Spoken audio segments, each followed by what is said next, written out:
Boa noite, meus irmãos. Sejam todos muito bem-vindos mais uma vez a essa casa. Uma oportunidade maravilhosa para nós, né? Onde nós podemos estar neste momento aprendendo, né?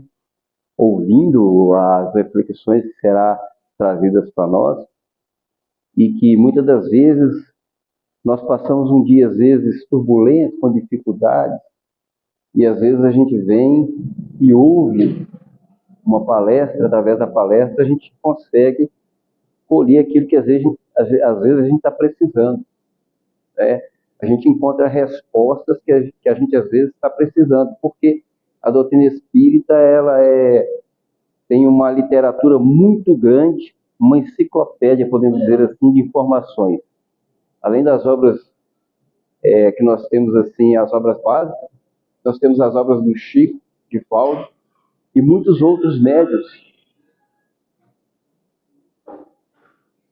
E muitos outros médiuns, né, que trazem para nós, do plano espiritual, informações. A bondade de Deus, nosso Pai, é tão grande que Ele permite que os espíritos superiores venham até nós através das obras, através da palavra, através da escrita do livro, da música, e nós recebemos as informações que nós precisamos. Então, a gente tem muita informação. É só a gente querer buscar, prestar atenção, que nós vamos encontrar aquilo que nós precisamos. Nessa noite, nós temos o nosso irmão Calçavara, que é de São João del Rei, e ele vai trazer para nós a palavra da noite. Então, vamos nós agora. Nós já tivemos aí tempo suficiente para cuidar das coisas da terra, das coisas materiais. E agora, né, meus irmãos, o mais importante é o que nós vamos buscar de conhecimento e aprendizado para nos ajudar na nossa caminhada lá fora. Convido os meus irmãos para que nós possamos, quem quiser, fechar os olhos e que nós possamos agora mudar os nossos pensamentos, deixar lá fora o que pertence ao mundo lá fora, deixar na terra as coisas que pertencem à terra. Vamos agora, meus irmãos, buscar em nossos pensamentos a figura do nosso Mestre e amado Jesus. Vamos levar os nossos pensamentos e as nossas vibrações até Ele. E vamos pedi-lo, através dessa prece, em nosso pensamento, agradecendo a vós, Senhor, por mais esse dia que vós nos concedeste, pela oportunidade do trabalho, do nosso lar, pela oportunidade, Senhor, do aprendizado que nós tivemos neste dia.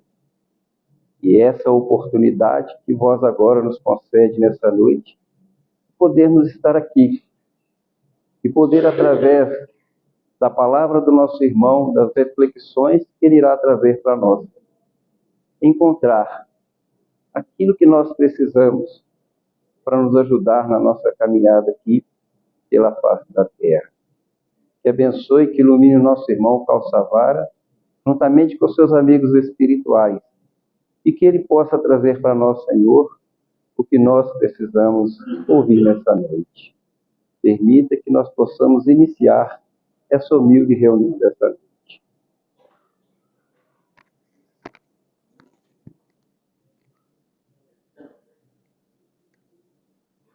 Nós vamos cantar onde?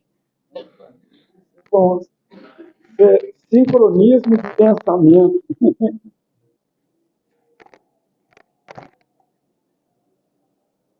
Boa noite a todos.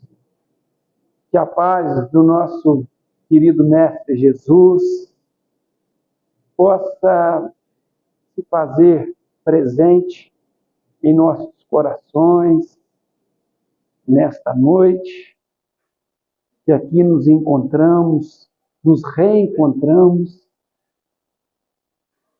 e que seja uma noite onde nós tenhamos a alegria de perceber o quanto somos nós favorecidos pela misericórdia divina em permitirmos estar dentro de uma casa espírita, recebendo sementes de luz para que estas possam ser depositadas em nossos corações, para clarear aqueles escaninhos mais profundos da nossa alma, aonde relutamos por tempos passados não permitir que a luz da verdade, dos ensinamentos de Jesus, pudesse ter chegado. Mas, aproveitando que toda passagem de ano, nós ainda, espíritos, que precisamos dessa referência, espíritos que precisamos ter essa relação ainda com o tempo, que essas datas são muito propícias para que a gente possa, de alguma forma, refletir, ou seja, dar aquele balancete na nossa vida. Assim como o empresário, né? A maioria dos empresários, no final do ano ou nas primeiras semanas do ano, ele faz aquele balancete do ano que findou para ver qual é a saúde financeira da empresa, quais foram os ganhos, quais foram os prejuízos, qual o setor que precisa ter uma modificação, um aprimoramento, para que a empresa funcione ainda de uma forma mais estratégica para alcançar o objetivo em si. E nós?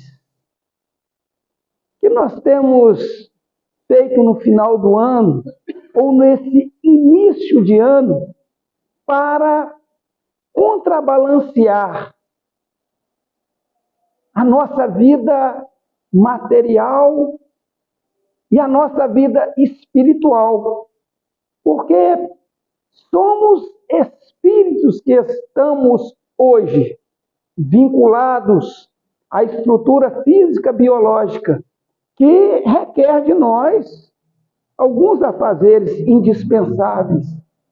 Porém, é importante que nós tenhamos a grande e maior atenção com a nossa essência. Somos espíritos transeuntes, apenas de passagem neste mundo. Então, há uma necessidade de termos uma atenção redobrada conosco, que nós iremos continuar e o mundo irá passar. Outros virão, e se Deus, pela sua misericórdia, nos julgar em condições de retornarmos, nos concederá uma nova oportunidade de prosseguirmos o nosso processo evolutivo na abençoada escola da Terra. Mas se assim nós formos alcançados pela misericórdia divina, creio eu que um parênteses é aberto. Pontinho, pontinho, pontinho. Da onde iremos continuar? A gente já parou para pensar? Paramos, desencarnamos, pontinho, pontinho, pontinho. vamos reencarnar. Vamos começar novamente a escrever a nossa história, que não finda, porque somos espíritos imortais e não há limite para a evolução. Pois no universo só há um que não está sujeito à evolução, que é Deus. Os demais, todos os seres criados por Ele, estarão sempre em franco processo evolutivo.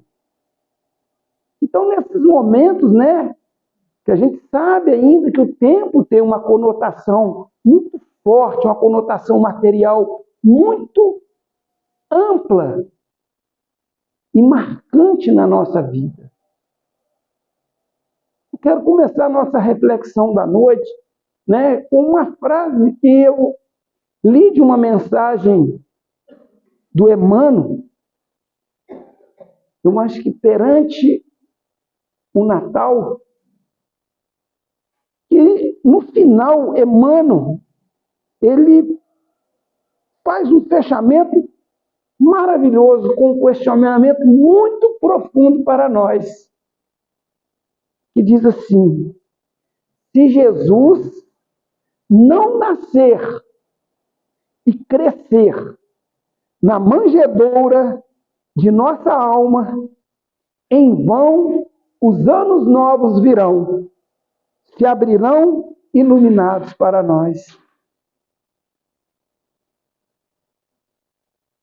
E a grande questão: será que nós desocupamos a manjedoura do nosso coração para que o Cristo nascesse em nós?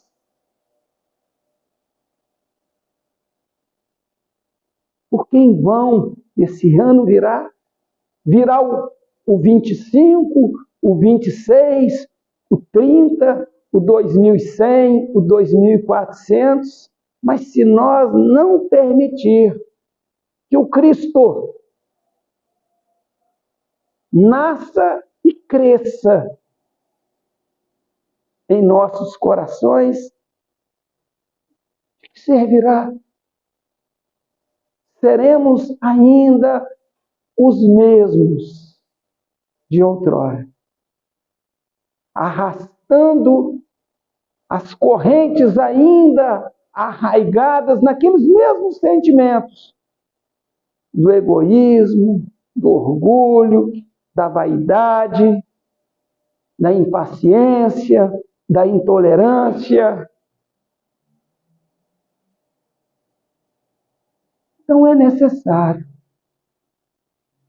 que nós, primeiramente, para que o Cristo nasça em nosso coração, para que todos nós possamos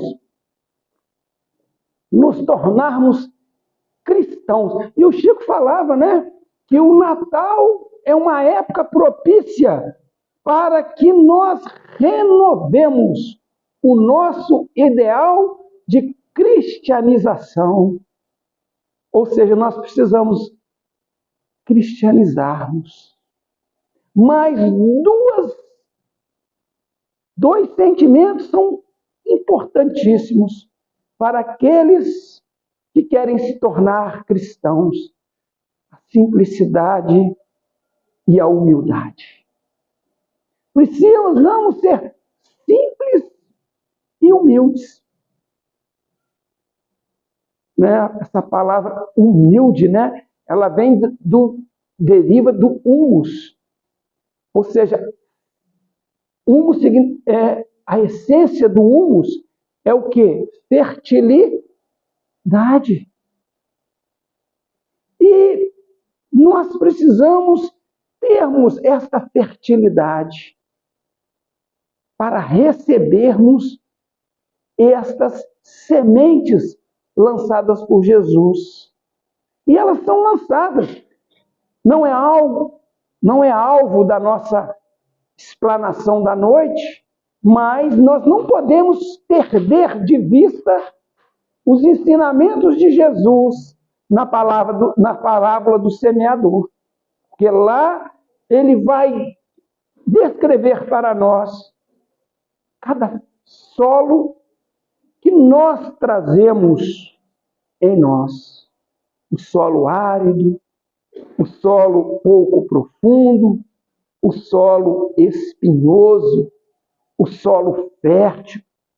E a gente vai ver que até o solo fértil, ele tem qualidades diferentes, porque o número de sementes não serão as mesmas. Serão particularizadas para cada tipo de solo. Então, todos nós somos os convidados. Todos nós recebemos as mesmas sementes. Porém, como dispomos dessas sementes em nós? É a diferença para cada um de nós. E tem uma frase do Augusto Cury que vem, justamente trazer para nós uma reflexão, inúmeras reflexões. Então a gente faz uma seleção de algumas, para que a gente possa pensar. Ele fala: nunca alguém tão grande se fez tão pequeno para tornar grandes os pequenos. Olha, um cristão, o Cristo em ação, porque o Cristo, ele é o ser crístico que traz a mensagem crística, ou seja, ele vem trazer para nós o convite e vem trazer para nós a interpretação da lei do amor, convidando-nos a vivenciar esta lei. Ou seja, amarmos uns aos outros.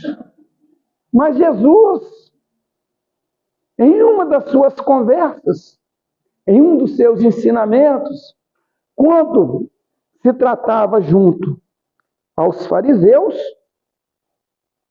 ele vai fazer uma afirmação de uma condição de que ele estava entre nós. Quando ele diz: eu não vim para os sãos, eu vim para os doentes. Ponto.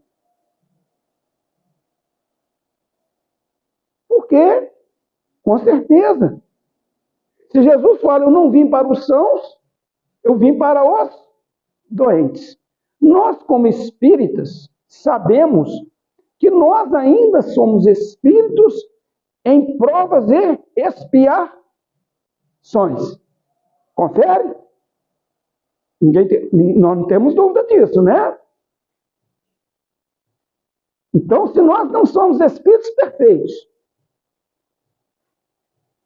nós somos espíritos sãos ou somos espíritos doentes? Aqueles que se julgavam sãos, principalmente os fariseus, porque eles eram apartados. Se julgavam o quê? A humildade dos fariseus era quase que nula, né? Eram togados, envergados de um orgulho classista. Se julgavam melhores que todos. Então Jesus fala: não, aqueles que não se reconhecem doentes, se se acham que são, desprezam meus ensinamentos. Mas aqueles que se reconhecerem enfermos da alma, se reconhecerem em condições de receber esse remédio que eu, como médico das almas, venho trazer, se reconheça doente e se trate. Porque eu garanto que aqueles que se tratarem com o meu remédio, que o Cristo dá, esses serão curados. Porque Jesus não enxergava as enfermidades esculpidas do corpo. visíveis, a lepra, a surdez, a cegueira. Jesus via sim os paralíticos da alma, os contritos do coração, os escravos dos sentimentos, e convidava ele. Isso fica muito claro quando ele lê o texto de Isaías lá em Nazaré e disse: hoje esta profecia se cumpre. Então, eu falo que quem quiser saber qual é a missão de Jesus, vai lá e leia aquela passagem. Quando ele diz, né, hoje esta profecia se cumpre. Eu sou. Ou seja, ele vem dizer para nós que ele é o médico das almas. E ele aceita esse título. É tanto que ele aceita esse título, se não me falha a memória, capítulo 6 do Evangelho segundo o Espiritismo, Consolador Prometido, né? Item 7, onde o Espírito da Verdade se manifesta. E ele, no capítulo, ele vai dizer, porque a gente, como Espírito, consideramos, né, que a manifestação do Espírito de verdade seja a manifestação crística. Ou seja, uma consciência crística. Ou seja, aquela consciência elevada que plenamente já se encontra conectada com a consciência divina. E ele fala, eu, médico das almas. Então Jesus aceita o título de médico das almas. E ele vai falar que ele veio curar os enfermos. Curava, sim, o corpo. Mas lembra qual que era o conselho que Jesus dava para as pessoas? Muitos, quando ele curava, vá e não peques mais. Ou seja, vai e retorne para o caminho certo. Ou seja, pecar é sair do rumo. Jesus não peques, ou seja, tome o caminho correto. É como se eu estivesse querendo ir para a Lagoa Dourada, indo para Barroso. E alguém fala assim, não, pega o caminho certo, é para lá. E eu falo, não, vou continuar aqui. Até que chega um momento que eu ando, e falo, puxa vida, realmente, aqui não é Lagoa Dourada.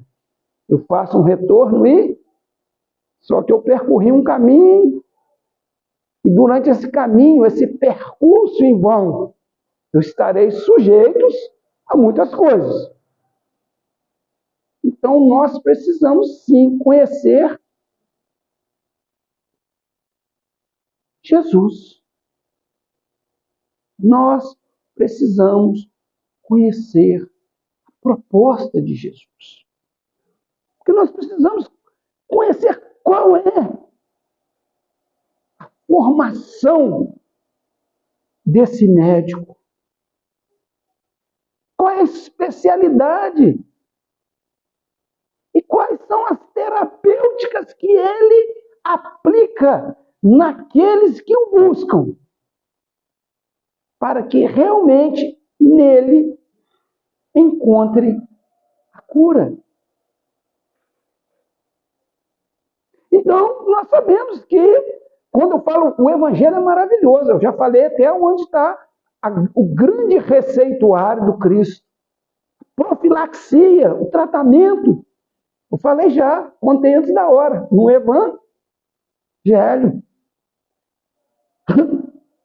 E é bonito o Evangelho, porque eu falo, o Evangelho ele não é para ser apenas lido, mas ele é para ser entendido, compreendido e vivenciado. Porque se o Evangelho não adentrar a nossa vida, ele não vai mudar a nossa vida. Então a gente, né, cada um dentro do Evangelho se identifica com determinados personagens, porque na verdade são reflexos da nossa vida. Por exemplo, tem dois personagens muito próximos que eu tenho uma identificação muito grande: Zaqueu e o cego Bartimeu.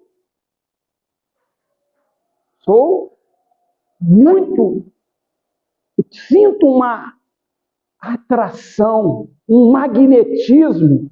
Tem gente que fala assim, não, Paulo, outros Maria de Magdala, outros Simão Pedro, outros, João. Não quer dizer que eu seja igual, mas sim, talvez seja a vivência, ou seja, a origem daqueles personagens, as faltas que eles cometiam, os processos de transformações que eles passaram, sejam muito próximos, talvez, daquilo que eu preciso ou daquilo que eu busque. Então eu falo, Bartimeu, quando Jesus fala, o que queres que eu te faça? E ele fala, que eu veja. Eu falo, eu também quero. Eu anseio em ver.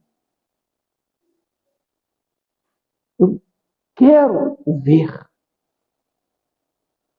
Mas ver não no sentido de enxergar, mas no sentido de descortinar aquilo que oculta a minha vista e permita que eu realmente vislumbre a minha condição de espírito imortal, que caminha para a redenção. Ao encontrar este caminho, encontrar este lume, essa luz do Cristo, que é para mim o sentido ao qual eu preciso caminhar. E nós, mais uma vez, temos, o questionamento. Nós compreendemos a proposta de Jesus para a nossa vida? Ou ainda estamos com aqueles tratos mesquinhos, ordinários e interesseiros para que Jesus seja o dispenseiro dos meus interesses materiais? Jesus podia fazer isso para mim, Jesus podia fazer aquilo para mim, será que é isso que é a proposta de Jesus? Ou será que a proposta de Jesus é o que nós podemos fazer por Ele? Porque é justamente nesse exercício que nós iremos construir em nós este sentimento crístico, que é, sim, quando nós colocamos a serviço do bem a centelha divina que tem dentro de nós. Porque quando nós não estamos colocando essa centelha a serviço do bem, significa que ela está o quê? Apagada. Talvez seja a questão lá da passagem, Que quando você tem uma luz, a candeia, não coloque ela sob o alqueiro, mas em cima do candeeiro. Será que esse lume que nós temos, e Jesus fala que os nossos olhos, ou seja, os nossos pensamentos, eles são a candeia do corpo? E a candeia tem o óleo,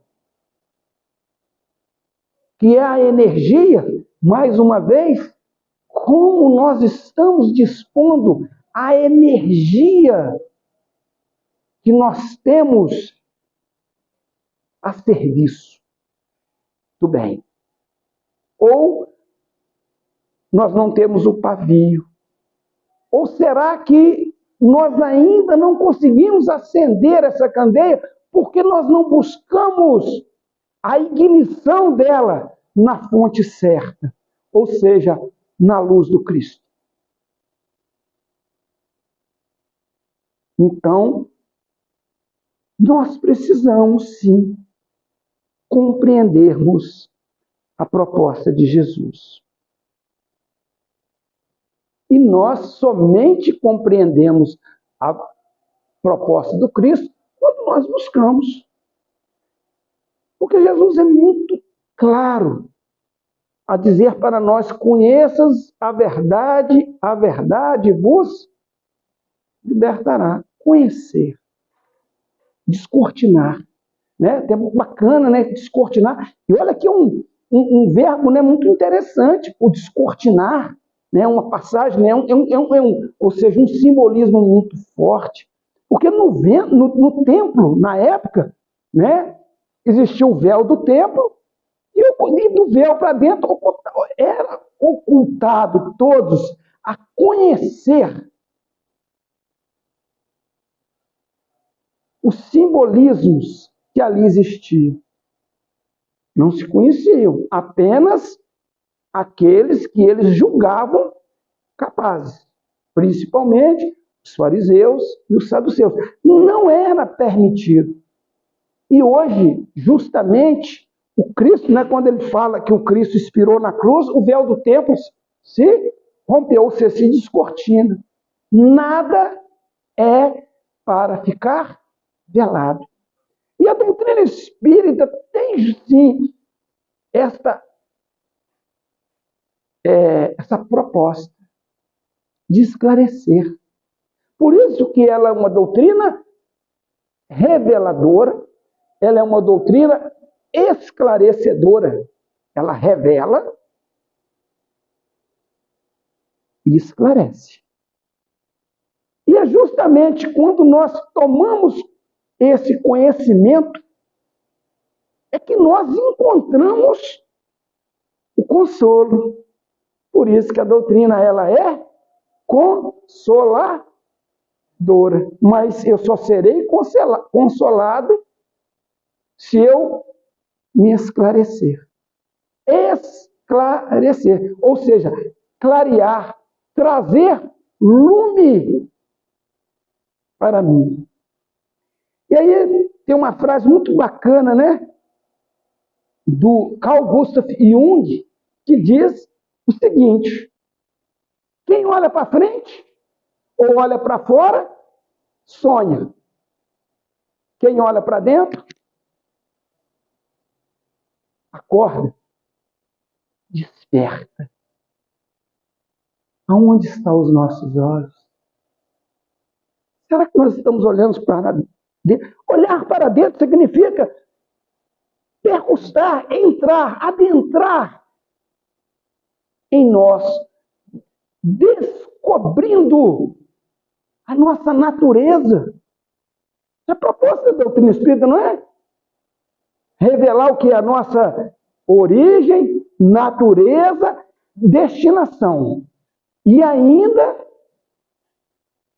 darmos condições para que nós possamos relacionar com o mundo material da melhor forma. Então, olha como que é necessário nós olharmos para dentro de nós, nos conhecermos. E quando nós vamos nos conhecendo, nós vamos identificando em nós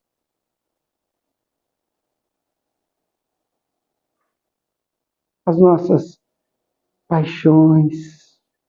Aí falo, não, paixão é uma coisa ruim. Não. A paixão, ela é natural. Ela precisa ser o quê?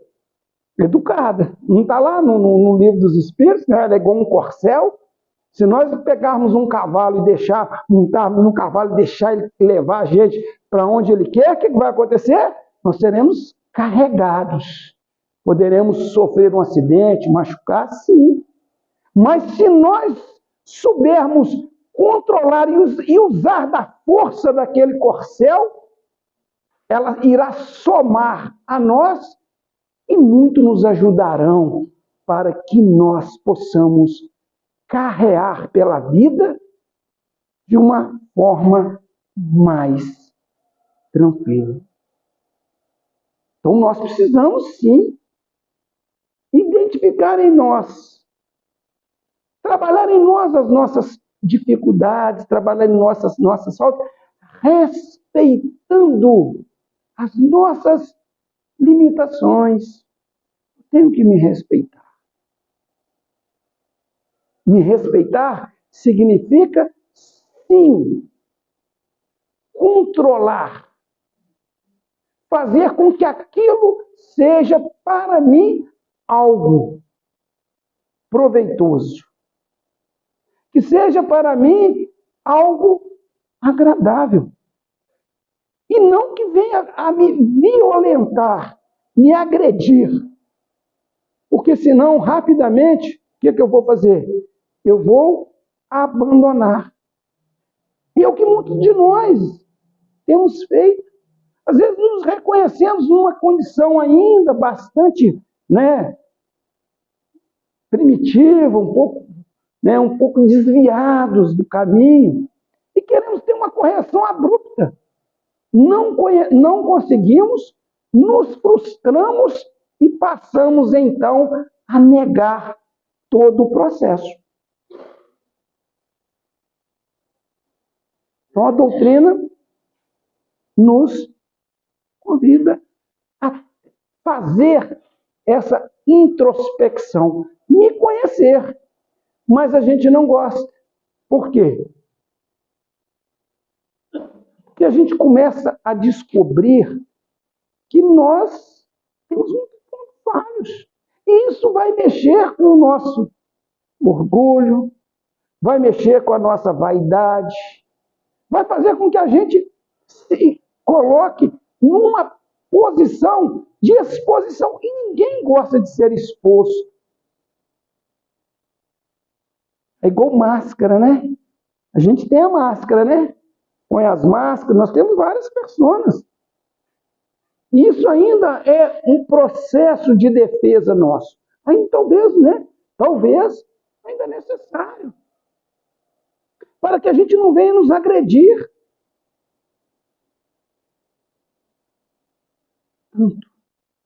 Mas, às vezes, quando nós tiramos essas máscaras, costuma sair algum pedaço de pele junto, né? Começa a doer. E a gente começa a nos enxergar. Porém, é um diamante bruto, que precisa ser o quê? Lapidado. Que tem que sofrer a ação do buril, para que ele comece a tomar forma e a expressar a sua luz. Que é o que Jesus nos convida. Fazei que brilhe a vossa luz. Mas para que a nossa luz brilhe, é necessário que a gente produza essa luz. Não, a luz já está em nós. É necessário que a gente faça com que essa luz saia de nós. Que ela se torne tão grande, que ela passa não só a clarear nós, mas também passe a também auxiliar aqueles que estão junto de nós. Exemplo maior que nós podemos ter, Chico. O Chico Xavier, de um tempo, depois de longo tempo de trabalho, quando ele fazia as preces dele, muitas das vezes, ele, sempre o Chico estava com o paletó ali, ele começava a criar uma luz nessa região do plexo. E ele até, humildemente, para que as pessoas que estivessem próximas não ficassem muito constrangidas, ele tentava até esconder, mas não adianta, não conseguia, porque aquela luz transpassava o tecido do vestuário e chegava às pessoas que estavam ali. E as pessoas, como se diz, se embebiam daquela luz. Então é isso que nós precisamos. Por isso que Jesus, vai dizer para nós, não são os que gozam de saúde que precisam de médico, mas aqueles que se reconhecem enfermos. Eu sou um enfermo. Sim. E que bom que eu reconheço que eu sou um enfermo. Porque quando eu me reconheço um enfermo, eu busco o tratamento. É a mesma coisa. Chega uma pessoa que às vezes é alcoolista e ele acha que não, eu estou bem. Até que em um determinado momento, né? Ele tem um termo muito bacana que eu acho sempre, algumas passagens do Evangelho diz quando é cair em si. Cair em si é a melhor queda que há. É quando a gente, opa! Então, por exemplo, eu tenho um amigo meu, né, que o pai dele era alcoolista. Pessoa maravilhosa. Mas bebia e ficava sem tomar banho vários dias. E ele teve um filho, um netinho. E o menino é muito bonitinho, parecia aqueles indinhos, né, cabelinho, parecia uma cuiazinha assim, né? E muito bonitinho o menino. Muito. E um dia ele foi abraçar o menino. E naquele momento o menino falou assim, não, vô, não me abraça, porque o senhor está fedendo. Ele chorou. Muito. Ele saiu, ninguém falou nada, porque ele estava um pouco alterado. Ele foi, entrou para o quarto, ninguém falou nada. Passado algumas horas, ele voltou, já tinha, né, aquele efeito inicial do alto grau etílico, já tinha abrandado um pouquinho, e ele voltou de banho tomado e de barba feita. E falou assim, eu nunca mais irei beber, porque hoje eu encontrei uma razão maior na minha vida, porque eu quero pegar o meu neto no colo. Naquele momento que ele fez, caiu em si, despertou. Vamos lá para o Evangelho? Paulo de Tarso. Paulo era um cara poderoso, não era? Influente, rico.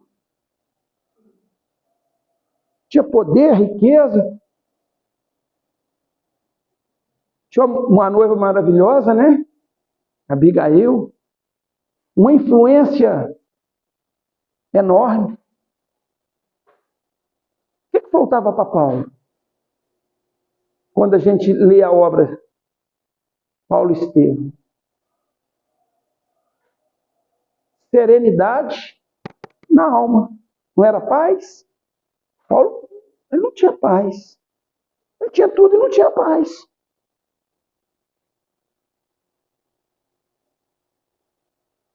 Então Paulo, o que mais incomodava, qual era a atitude mais que incomodou Paulo e Estevão? Serenidade? Aceitação de Estevão, né? A paz que Estevão, a paz com que Estevão olhava para ele. Quando ele ia atrás de um cristão, o cristão se colocava numa situação de paz. E ele falava, mas como é que esse camarada tem paz? Então Paulo buscava paz. E aonde que Paulo cai em si? Quando ele encontra, né, ele vê aquela luz. Os outros falam que ele viu o Cristo. Ele não viu o Cristo, ele viu uma luz que cegou ele. E a voz, ele ouviu a voz. Paulo, Paulo, por que me persegues? Ele identificou. Aí o que ele falou? Que queres de mim, né? O que eu faço? Não é o que Jesus perguntou para Bartimeu, né? O que queres que eu te faça? Paulo pergunta para Jesus, o que queres que eu faça? Ou seja, naquele momento, o que acontece com Paulo? Paulo permite que o Cristo nasça em seu coração. E a partir daquele momento, ele trabalha para que o Cristo cresça em seu coração. Zaqueu, homem rico, milionário. Jericó era, talvez, né, a cidade, tirando Jerusalém, a segunda cidade mais rica. E Zaqueu, ele recolhia todo o imposto daquela cidade comerciária. Riquíssimo. Ia para casa, olhava o seu palácio, maravilhoso, a obra de artes, vinda de toda parte, do Oriente, tapeçaria, joias. A grande alegria de Zaqueu era colocar os filhinhos no colo, aconchegar a cabeça deles e pensar, um dia, quando eu estiver bem rico, eu irei embora daqui e deixarei estas terras. Ou seja, cofre cheio, coração vazio. E ele então encontra Jesus. Jesus fala, eu vou na sua casa. Eu vou, beleza, foi para casa, prepara aí que Jesus vem. Feliz. Mas quando Jesus coloca o pé no primeiro degrau e alguém grita, tu entrarás na casa desse publicano, o que Zaqueu fala? Senhor, dou metade que tem aos pobres. E todo aquele que prejudiquei, retribuo em quadro. Ele não está nem falando, ele fala no presente, dou. Ele já fazia isso. Mas entra na minha casa. Aí Jesus falou assim, hoje a salvação veio a esta casa. Qual casa? O palacete? Ou o coração de Zaqueu? Naquele momento, o Cristo nasce no coração de Zaqueu. Depois, quem quiser estudar as vidas subsequentes de Zaqueu, né? Tem muita literatura aí espírita que vai nos trazer. Assim, Maria de Magdala. Assim, o cego, Bartimeu. Então, todos eles têm aquele momento de encontro. Bezerra de Menezes, né? Vamos trazer de novo, né? O Zaqueu, Bezerra de Menezes. Bezerra de Menezes, um dia, sozinho, lá na Federação Espírita, Rio de Janeiro, acabou, fechou e começou a descer. E lá na porta veio um mendigo. E pediu ele, dá um dinheiro. Ele enfiou a mão no bolso e não tinha nada. Centavo sequer.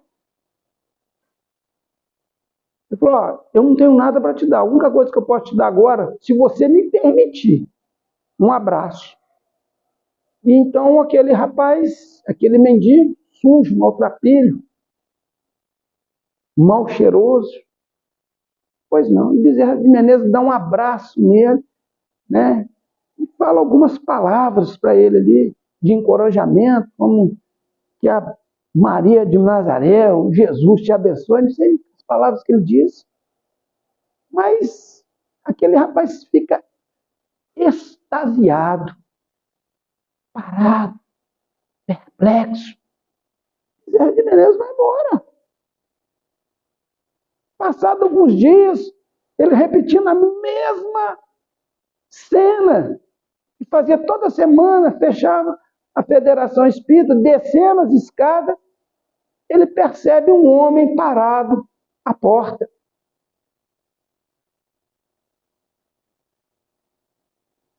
E aquele homem então interroga. Está lembrado de mim? Tanta gente, né? Talvez, né? Talvez, não é que o senhor... Ele falou assim, eu sou aquele que algumas semanas atrás, o senhor, eu te pedi um dinheiro aqui e você falou que não tinha nada. E que a única coisa que naquele momento você tinha para me dar era um abraço. E naquele momento, quando você me abraçou, eu me senti novamente um filho de Deus. E em mim, no meu coração, criou-se uma fé e uma esperança muito grande. E eu voltei a viver. Bezerra de Menezes fala que aquilo, naquele momento, quando aquele homem falou aquilo para ele, foi um choque tão grande. Ele vai falar, naquele momento, o que acontece? O Cristo nasce naquele coração. Renasce, né? Vamos falar que nasce seria, né? Como diz o renasce. Ou seja, um nasce e o outro renasce. Então é necessário. Então o Emmanuel, ele faz uma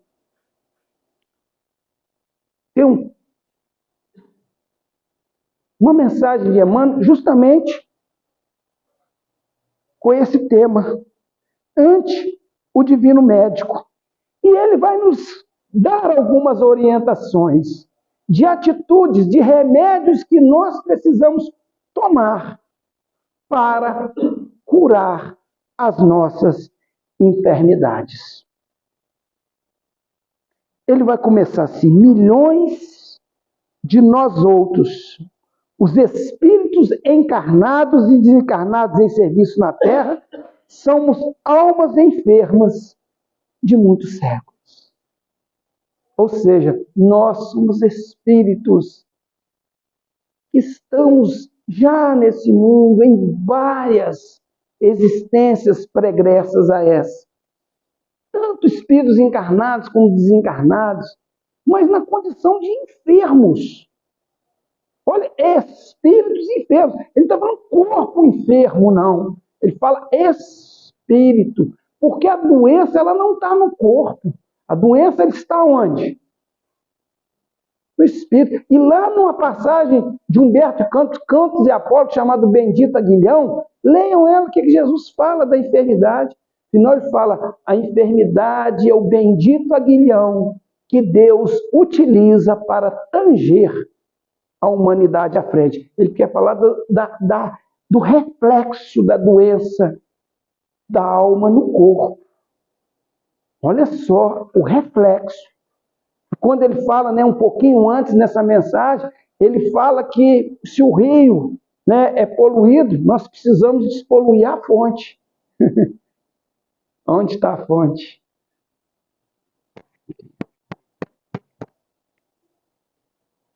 Carregando débitos e inibições contraídos em existências passadas ou adquiridos agora. Proclamamos em palavras sentidas que o Cristo é o nosso divino médico. Se eu não aceitar que o Cristo é meu divino médico, em vão estarei buscando tratar as enfermidades da alma. Em vão. Tratarei sim as do corpo, mas, novamente, não iremos despoluir a fonte e ela irá novamente contaminar. E basta ligeira reflexão para encontrar no Evangelho a coleção de receitas articuladas por ele com vistas à terapia da alma. Então, a coleção de receitas está no Evangelho. O Evangelho do Cristo. Todas as indicações do sublime formulário primam pela segurança e pela concisão. Aí agora ele vai dar algumas regrinhas para que a gente possa fazer. Na perturbação do egoísmo. Faze aos outros o que desejam que a vós seja feito. Olha que simples. Simples. Questão, acho que 732 do Livro dos Espíritos, lá, quando Vicente de Paulo fala: na dúvida do bem, faça ao outro que gostaria que fizesse a você mesmo. Não tem erro. Porque isso já nos dá uma condição de manifestar aquilo que somos e darmos aquilo que temos, sem nos violentarmos. Importante. Nas convulsões da cólera, na paciência, possuirás a ti mesmo. Paciência, ciência da paz. E quem mais nos oferece essa paz? O Cristo. Eu vos dou a minha paz. Mas a minha paz não é a paz do mundo. A gente acha que paz é ter uma conta bancária boa, é ir para a beira da represa pescar, né? É ter uma namorada bonita, um namorado bem de situação. E é assim que a gente fica caçando paz, serenidade. Isso aí são apenas, né, tamponamentos que a gente tenta estancar as hemorragias da alma.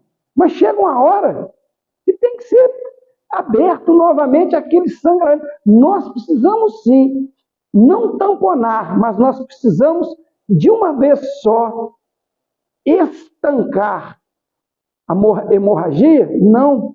É religar o fluxo sanguíneo para que o organismo flua saudável novamente. Então, importante. Na revolta, quantas vezes somos revoltados? Quando a gente fica meio revoltado, olha para trás. Olha para trás. Olha a condição. Gente, hoje a gente levantou alguém que teve uma bomba na cabeça dele. Saiu, veio para cá, tinha tiro na rua. Pode sair daqui. Olha só essa segurança que nós temos. Sim, tem hora que a gente não tem toda a comida que a gente quer, não tem o carro que a gente quer, não tem a casa que a gente quer. Mas será que dentro daquilo que nos é necessário? Porque existe, né, aquela condição, né, do supérfluo, do excesso, do necessário.